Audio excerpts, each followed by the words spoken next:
Stories that time forgot. There is an unwritten rule in the world of money. If you owe the bank $1,000, you have a problem. But if you owe the bank $1 billion, the bank has a problem. This is the story of the loan that was never paid back. Scotland, Edinburgh, 1822.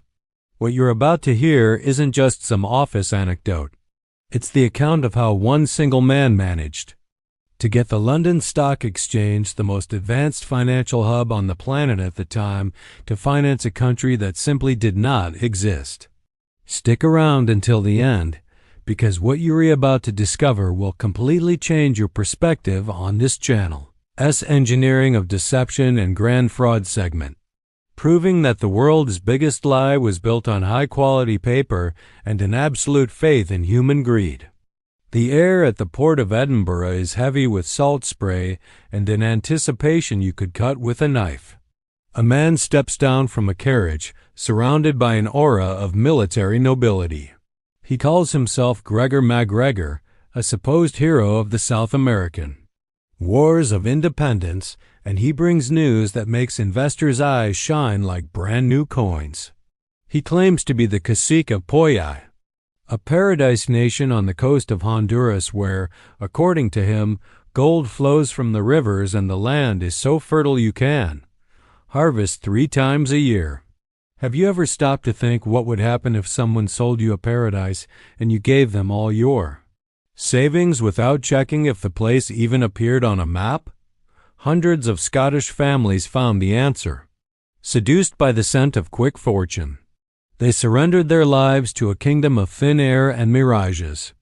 As we've analyzed in other cases within the Engineering of Deception and Grand Frauds segment of Stories Time Forgot, a con artist's sophistication is proportional to their victim's desperation.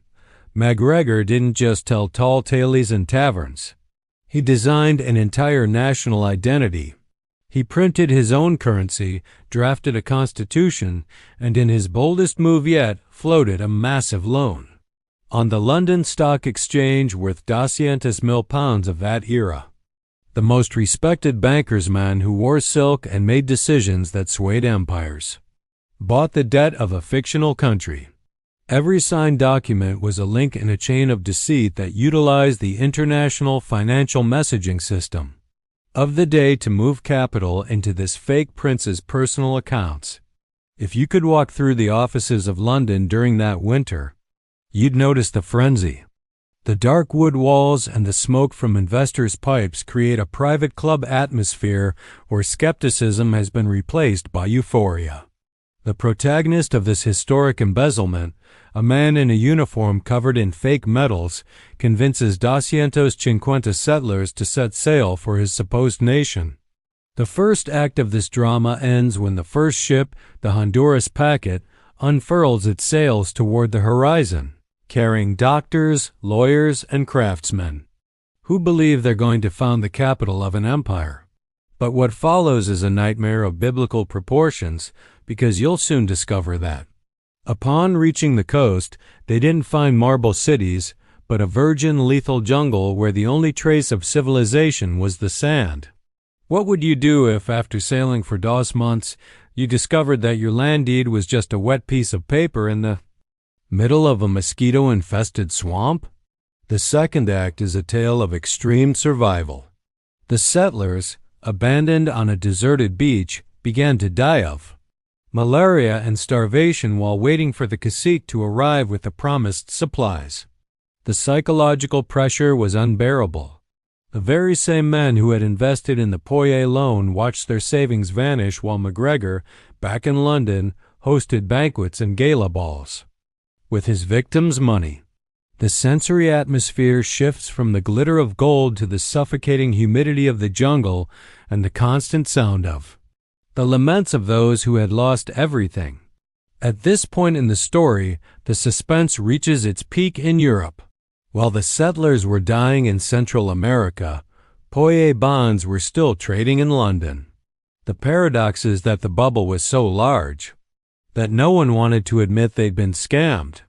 This technique of feeding a lie with new loans to pay the interest on previous ones is The same one we'll see in our next episode when we analyze the Fort Knox gold scam, where we'll learn that sometimes the most valuable metal is simply an optical illusion protected by concrete walls. The third act is the moment of the trial that never came. When the few survivors returned to Scotland, emaciated and hollow-eyed, the truth exploded like a grenade in financial circles. The sound of auction hammers selling off the victims' properties was the only requiem for Poyais. However, MacGregor, with a cold-bloodedness that chills the bone, fled to France and tried to sell the exact same loan to investors in Paris. The day after he was discovered, the British financial system had to tighten its laws, but the money had already evaporated into a web of cross-debts that no accountant could successfully track. However, the end of this story is what will really make you doubt human justice.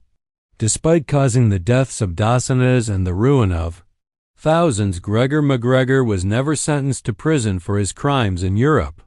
He ended his days in Venezuela, receiving a pension as a general of the Republic and being buried with military honors in the Caracas Cathedral.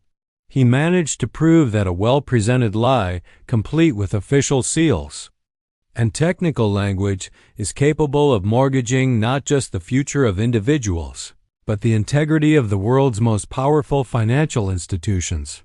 His loan was never repaid because, in reality, the money was the price the world paid for a lesson in humility that many today still seem to have forgotten. Before we finish, I have to tell you that the next case we'll unearth in this engineering of deception and grand fraud segment is just as shocking. It's the Fort Knox gold scam. We'll see how the rumor that the planet's most guarded vaults are actually empty threatened the stability of the dollar and trust in the Federal Reserve. You can't miss it if you want to understand how secrecy is the most dangerous asset of any central bank. Now that you know the story of the prince of a non-existent country who outsmarted the London Stock Exchange, I ask you, do you think we're more immune to these scams today thanks to the internet, or do you think cryptocurrencies and digital assets are the new Poyais of the 21st century? Let me know your thoughts in the comments, because your perspective is essential to completing this historical puzzle. Subscribe so the system notifies you when we unearth the next piece of the puzzle in Stories Time Forgot. Your support is what allows us to keep investigating these truths that those in power tried to erase forever. See you in the next section of our library of secrets. Have you noticed that many of these scams follow the same pattern of creating an urgent need for investment? It would be great if you'd tell me if you've ever felt that. Don't miss the opportunity pressure in any modern business. Let me know what you think below.